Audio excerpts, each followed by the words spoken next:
Hi friends, mini vlog 121 Sunday எடுத்த video. பக்கத்து வீடு தங்கச்சி வீடு, அங்கேயும் செடி வச்சுருக்காங்க, இங்கேயும் செடி வச்சுருக்காங்க. தொல்லை தாங்க முடியல 4 பேர் ஒன்றா சேர்ந்ததுக்கப்புறம். வெந்தயக்கீரை போட்டிருக்காங்க, நல்லா தழைஞ்சி வந்துருச்சு. கொஞ்சம் நேரம் கிடைக்கிது ஞாயிற்றுக்கிழமை அப்படின்றதுனால ஹேர் பேக் போட்டாச்சு. பொடுகுக்கு கொஞ்சம் பரவாயில்லாமல் இருக்கிறதுனால தேய்ச்சி குளிச்சிட்டோம் கொஞ்சம் நேரத்தில். லஞ்ச் பார்த்திங்கன்னா புளி சாதம் செஞ்சுருந்தோம். எங்கள் அம்மா ரெசிபி செம்ம டேஸ்ட்டாக இருக்கும். இந்த மாதிரி தான் ஊர்லெலாம் புளி சாப்பாடு செய்வோம். 2 நாளைக்கு கூட அப்படியே இருக்கும் கெடாமல். எங்கேயாவது ஊருக்கு போகணுன்னா இது மாதிரி கிளறி வச்சுட்டு போயிடுவாங்க. 2 நாளைக்கு இதை தான் போட்டு சாப்பிட்டுட்ருப்போம். தங்கச்சி துப்புரவு வேலை செஞ்சிட்ருக்கா. இலையெல்லாம் காஞ்சதெல்லாம் கூட்டி தீ வச்சிட்ருக்கா. பார்க்குக்கு போனோம், பார்க் நீக்கவே இல்லை.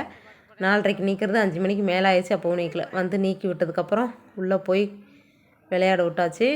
சண்டே அப்படின்னாலே இவங்கள பிஸியாக தான் வச்சுக்கணும், இல்லாட்டி நம்ம உசுறு போயிடும். அதனால் 7 மணி வரையும் விளையாட விட்டு கொசு கடிக்குது கிளம்பலான்னு சொன்னதுக்கப்புறம் தான் கூட்டிகிட்டு வந்தோம்.